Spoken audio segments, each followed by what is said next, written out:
ชีวิตติดธรรมศาสตร์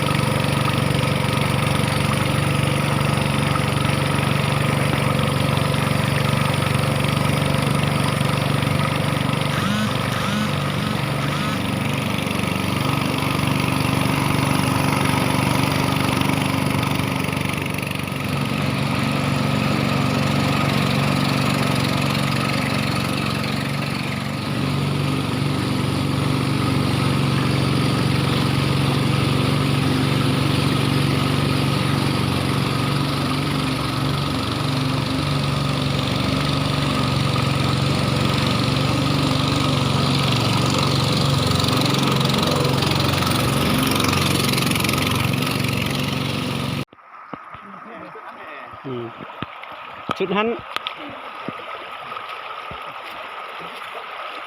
นี่ว่าชุดฮันกันก็ห้ามาเห็นนี่แหละนี่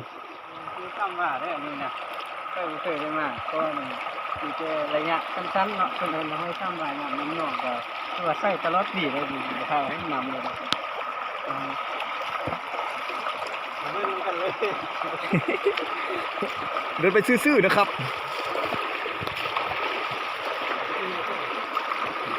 เข็นเห็นนะเข็นน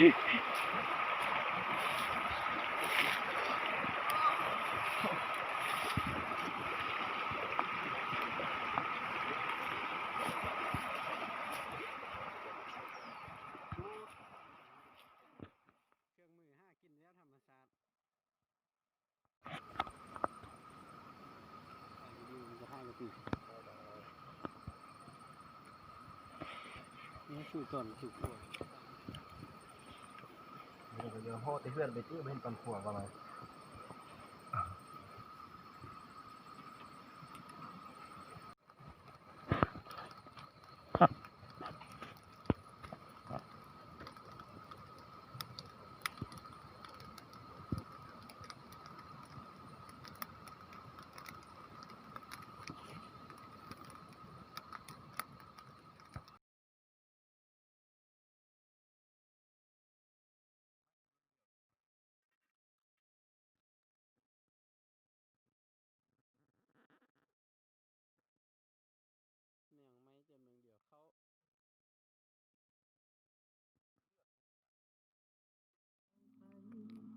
ไม่ว่าจะไกลเพียงไหน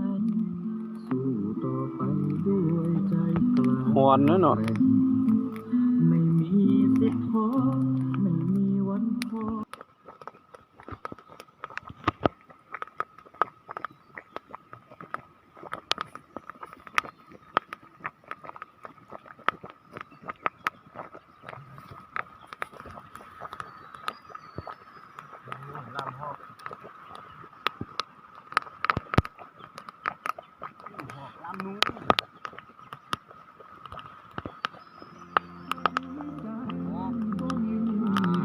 เสบียงอาหารเรานี่ประมาณส่งเดือ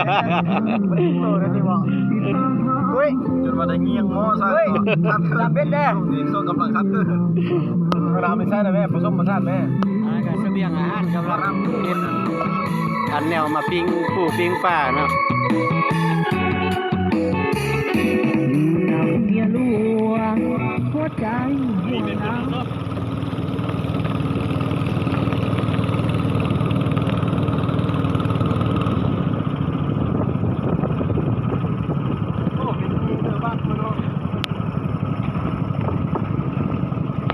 ชื่อเล่าอยู่อ่ะเอาต่างครับตัวถึงลูกแม่